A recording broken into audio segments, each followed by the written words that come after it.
Good afternoon, everyone, and welcome to today's briefing at the Jerusalem Press Club. I'm Jonathan Beck. As the war in Gaza entered its fifth month, Hezbollah is increasing attacks against northern Israel. To understand how the intensification of fighting in the north may unfold and how it may affect the continuing war in Gaza Strip, JPC is proud to host Brigadier General Amir Avivi in reserve, founder and head of the Israel Defense and Security Forum, the IDSF. During his service, Amir held a series of senior roles in the IDF, including aide-de-camp of the Chief of Staff, Deputy Controller of the Security Forces, Deputy Commander of the Gaza Division, Commander of the Sagi Division, Commander of Battalion 605, and Commander of the School of Combat Engineering. Thank you for joining us, Amir. My pleasure. A few days ago, reports came out of a large number of SIM cards registered on cellular networks simultaneously a day before the October 7 attack. Can you explain the significance of this as an indicator and why it was missed? Yeah, so, in the press, they were talking about like 1,000 SIMs that were opened. Actually, it was a few dozens.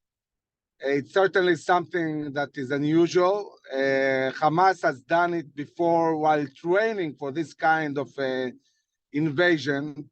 And because they trained again and again, I assume that probably the intelligence forces and the leaders thought that probably that's another training. But I must say that the head of Shin Bet felt that it's important enough for him to go in the middle of the night to the headquarters and stay all night in the Shin Bet headquarters. So definitely it was something that is unusual. I can tell you that as somebody else was at the camp of the Chief of General Staff, I was in 2004, 2005, I worked with Lieutenant General Moshe Bogi Ya'alon. It was a very intensive fighting at that time, and yet I never woke up the Chief of Staff in the middle of the night.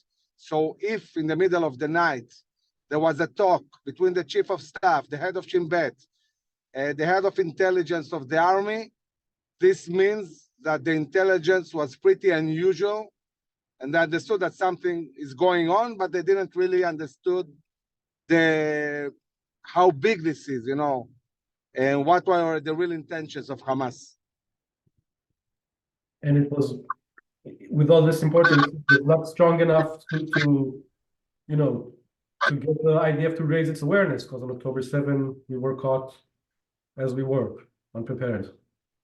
Well, it's amazing to me, even if you don't understand completely the intelligence, but you know something is going on, I would have expected the army to order the Gaza division to go into full alert, to wake up the soldiers, to go into the tanks, to reinforce forces along the border.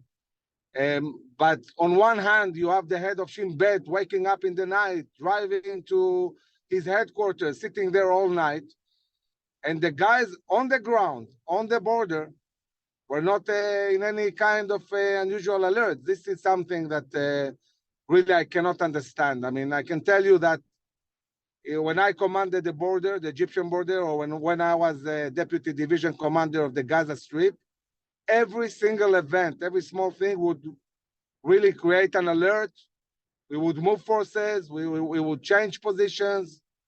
I don't understand what happened that night with the Gaza Strip division. Okay, let me go now. Let's go to the continuing of the war in the Gaza Strip now. The IDF continued to recover and detonate tunnels in the southern part of Gaza. As the officer who was in charge of engineering and tunnels in the past, can you explain why the army did not know about the sheer scope of the tunnels this time around, and when is basically this effort is expected to be finalized in Gaza? Yeah, so the army knew that there is a big infrastructure of underground tunnels in Gaza. They didn't realize the extent, which is much bigger. I think in wars, you are always somewhat surprised when you actually see with your eyes the things that you are collecting intelligence about. And we have to remember that everything is done underground. And when it's done underground, it's very difficult to understand exactly what's going on and how big this is. Unfortunately, both the Shin Bet and the army didn't develop human resources inside Gaza Strip in a way that they can get really the full picture of what's going on. They relied a lot on technological intelligence, and that was not enough. The Hamas adapted to technology. They used less phones, computers, internet.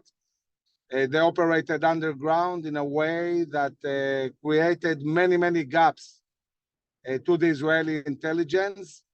And now most of the intelligence we're getting on the ground is coming from the two sources the army almost completely disregarded. One is the human intelligence, and the other one is the gathering of everything that we're finding in the houses and inside the tunnels, whether it's computers, maps, documents that are analyzed. There is a whole unit that actually was dismantled 6 months before the war. And now this is probably the most effective unit collecting intelligence from everything that we are finding on the ground, in the tunnels. More than 1,000 people working around the clock, analyzing huge amounts of data and bringing this data and intelligence to the soldiers that are fighting in Khan Yunis, in the north, and in the central camps. Are we expecting any more surprises, or by now the army fully knows the scope of the metro under Gaza? Well, I think now we have a good understanding, and the interesting thing is that in Khan Yunis, for example, we understood that if we want to win the war, we need to also fight underground. And Division 98, under the command of Dan Goldfuss, they developed techniques how to fight underground. We have conquered more than 20 kilometers of underground tunnels, all the main strongholds of Hamas underground in Khan Yunis. And this enables us to find findings that really give us a much better understanding of what's going on. Okay, I want to move now to the northern front. Yesterday was a very hot day in the north. Israelis went to the polls to vote in municipal elections, and meanwhile in the north, there were almost non-stop bombardments from Lebanon into Israel, and also retaliation from the army. First of all, I would like to ask you about the tunnel network of Lebanon. Last week we had a French paper, Libération, publish quite an alarming analysis about a tunnel network that's larger and more elaborate and more dangerous than the one in the Gaza Strip. Is the military aware of that from the intelligence point of view, and do we have any plans for that? Like, does Israel have plans to tackle that? Yeah, so we have to remember that both Hezbollah and Hamas, and also the Houthis in Yemen and the militias in Iraq and in Syria, they're all Iranian proxies, and they're all operating according to Iranian doctrine. And the Iranians understand that the big advantage of Israel and the US is the Air Force and intelligence. And the way they're overcoming this is by really putting everything underground, and by that also managing to make a lot of difficulties in collecting intelligence on one hand, and also diminishing dramatically the effectiveness of the Air Force. So they create a reality where the only way to really deal with this threat is with the ground forces, conquering the area, arriving to these tunnels and fighting in them and destroying them, just as we're doing in Gaza. So because it's all one doctrine, Iranian doctrine, Hezbollah is operating in similar ways as Hamas. They're building this underground infrastructure inside the towns. They're building strategic places where everything is underground, they build offensive tunnels, which we found into Israel. And we did a big operation to discover them and destroy them. And we are not sure that we discovered everything. We don't know, because we don't have a technological barrier in the north the way we have now in the south. So yes, I think there is even maybe better intelligence in the north that we had in Gaza for many reasons. The army is aware. We have, I think, learned and gained a lot of experience in Gaza in dealing with this kind of threat. So it's obvious that the army is going to arrive to a possible war in Lebanon much more prepared to this kind of challenges. Okay, so you're saying the military will not meet the same kind of surprises in Lebanon in the tunnels as they did in Gaza. You're saying the intelligence is better. There will always be tactical surprises, but the army has prepared for a very, very long time for a possible war in Lebanon. I myself had a chance to audit readiness for war in the north and have first-hand opportunity to see the preparations. And, you know, I said before the war, long before the war, that when the Israeli army will start a ground incursion, it doesn't matter whether it's Gaza or Lebanon, nothing will stop it. It will be just a matter of time until we manage to reach our goals of war. And I think that Hezbollah knows that and understand, and they see what we're doing to Hamas. And when we're going into Rafah, this is going to be in the south, the decisive battle that will destroy Hamas as a governmental and military entity. And the next question that Hezbollah will have to ask themselves is, do we want to find ourselves in the same reality, destroyed? So this is why, by the way, it's so important to first and foremost defeat Hamas, send a clear message to all the Middle East, don't mess up with us, don't mess with us, because you'll pay a heavy price, even to the extent of extinction of this organization in Gaza. And following the defeat of Hamas, we'll see really how willing Hezbollah is to fight, or are they going to withdraw north of the Litani and prevent a war? Okay, I have now a question from one of our listeners. There are at least 350 miles of tunnels beneath Gaza. Clearly, some are still viable in the north of the country. Do you believe the IDF will be able to destroy all of them before the end of the war? And if not, will this allow Hamas to reinstate itself? Well, I mean, really uncovering everything that we see in Gaza will take many, many months, possibly years.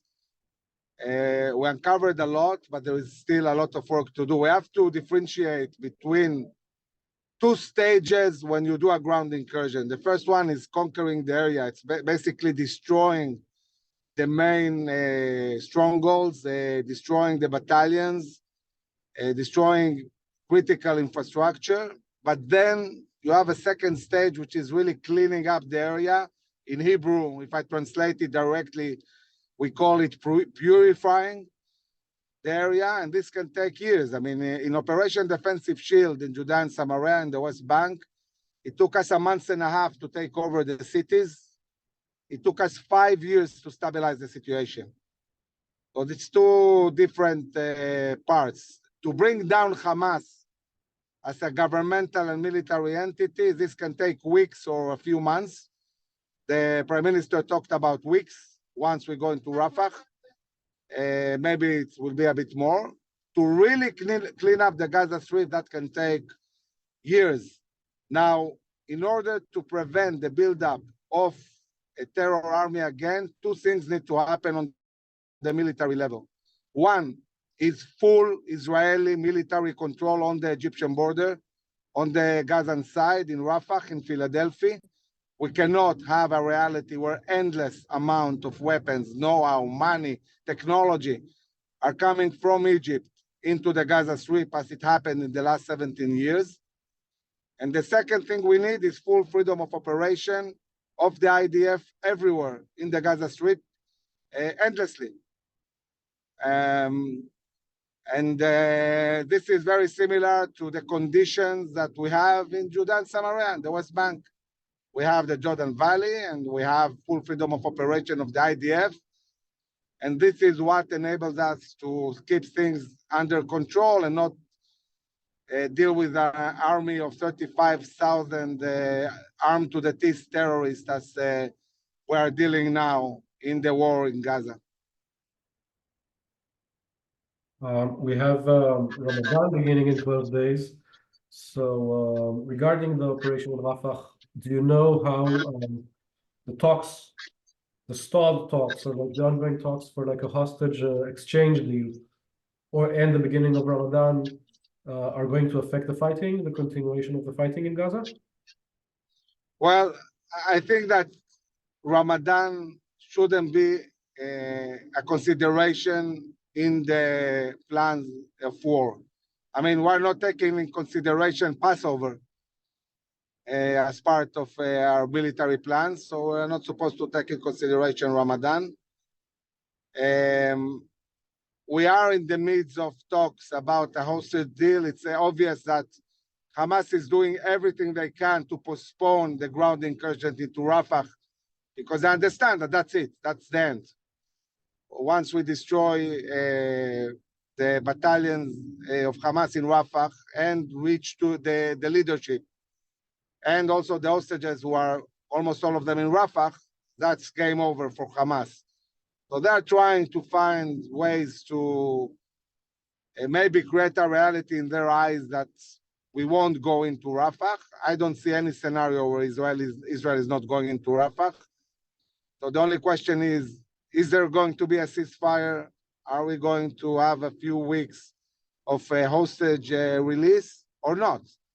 Or are we going into a ground incursion? We need to move the Palestinians out of Rafah. I mean, we moved them 40 kilometers from the north to the south.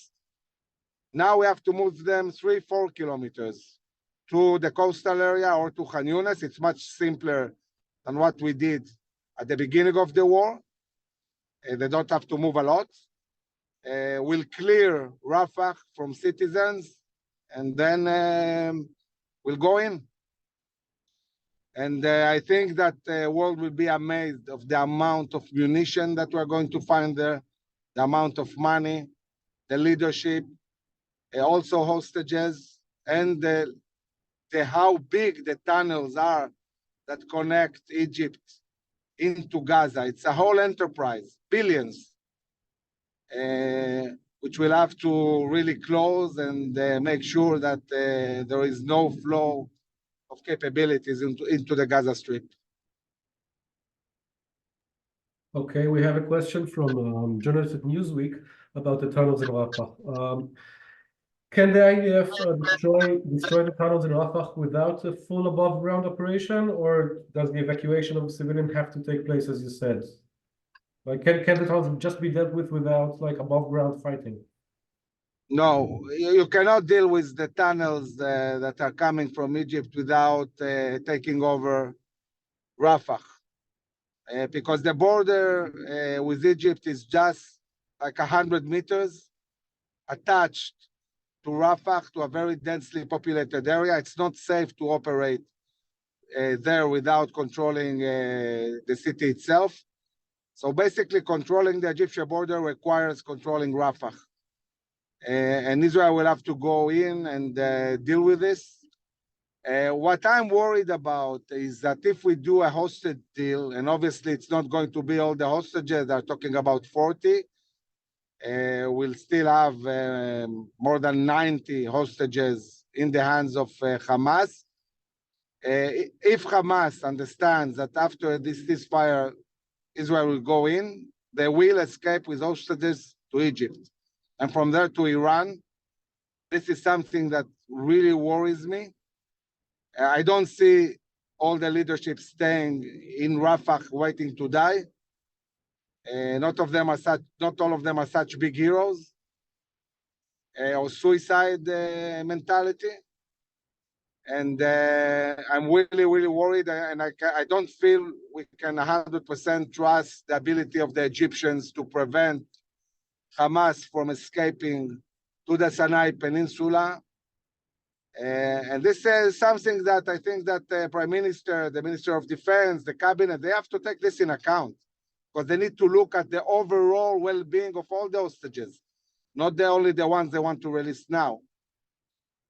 And so it's a big dilemma, whether to just go in and really reach the hostages and negotiate on the ground release, or release them forcibly with force, or try to reach now a deal before we go to Rafah. Okay, you mentioned full control of the Philadelphia corridor, the Rafah-Egypt border.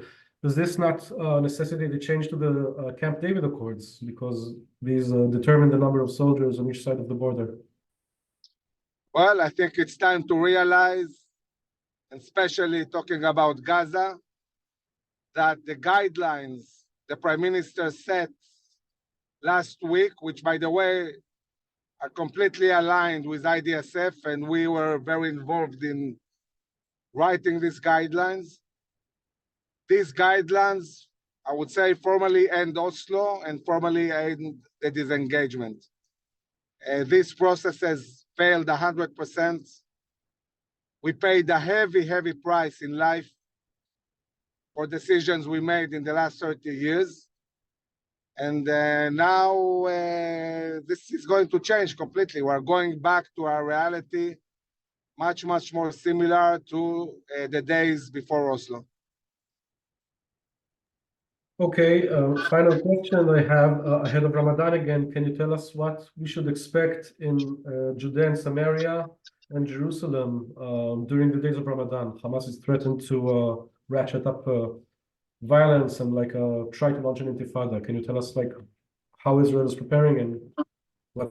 Yeah, so when Hamas launched his murderous attack, they had a very big expectation that, like 2.5 years ago in the operation in Gaza, that they'll manage to mobilize Israeli Arabs, and they'll manage to mobilize Palestinians in the West Bank, and also Hezbollah, to fight with them. They initiated a big war.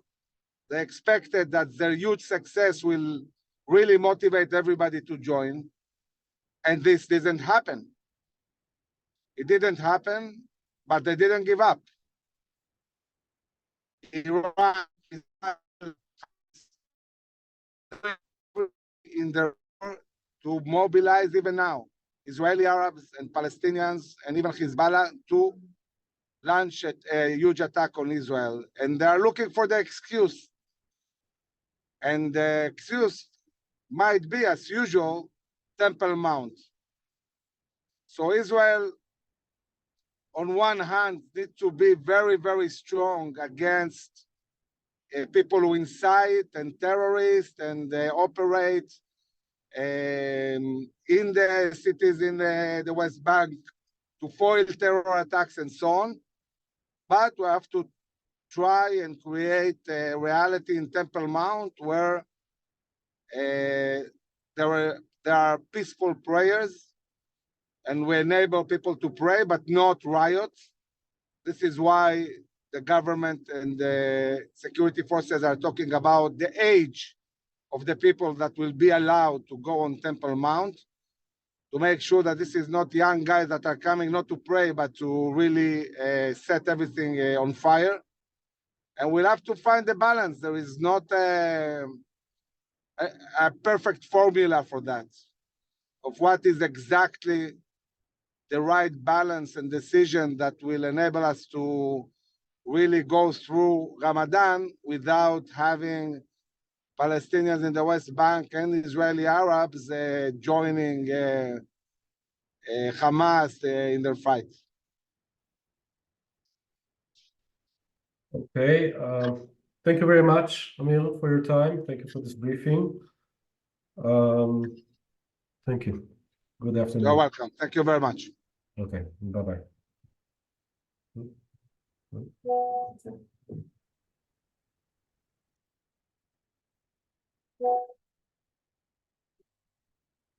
Okay.